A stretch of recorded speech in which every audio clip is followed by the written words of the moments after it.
कर्ता करे ना कर सके, गुरु करे सब होए। 7 द्वीप 9 खंड में गुरु से बड़ा ना कोई। मैं तो 7 समुद्र की मसीह करूँ, लेखनी सब बदराया। सब धरती कागज करूँ पर गुरु गुण लिखा ना जाए। 7 संगत जी प्यार नाल बोलना जी, धन निरंकार जी। उम्मीद करती हूँ आप सभी संत महापुरुष बहुत अच्छे होंगे। 7 संगत जी आज की साखी है चींटी और कबूतर की, जो हमें ये सिखलाई देते हैं एक संत महापुरुष का जीवन कैसा होना चाहिए।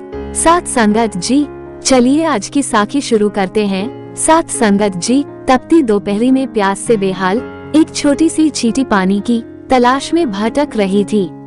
7 संगत जी बहुत देर भटकने के बाद उसे एक नदी दिखाई पड़ी और वो खुश होकर नदी की ओर बढ़ने लगी। 7 संगत जी नदी के किनारे पहुंचकर जब उसने कल कल बहता शीतल जल देखा तो उसकी प्यास और बढ़ गई। 7 संगत जी वो सीधे नदी में नहीं जा सकती थी, इसलिए किनारे पड़े एक पत्थर पर चढ़कर पानी पीने का प्रयास करने लगी।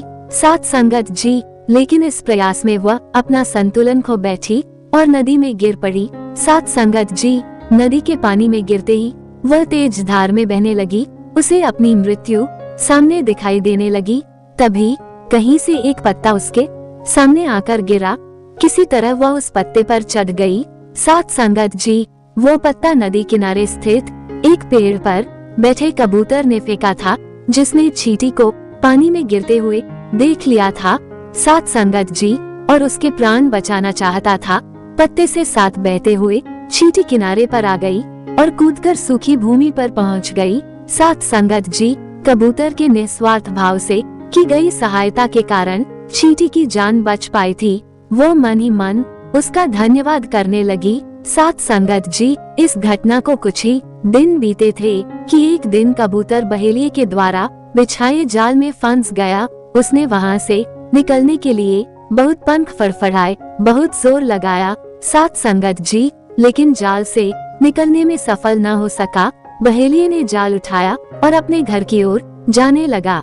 कबूतर निसहाया सा जाल के भीतर कैद था। जब चींटी की दृष्टि जाल में फंसे कबूतर पर पड़ी तो उसे वह दिन स्मरण हो आया जब कबूतर ने उसके प्राणों की रक्षा की थी। चींटी तुरंत बहेलिये के पास पहुंची और उसके पैर पर जोर जोर से काटने लगी।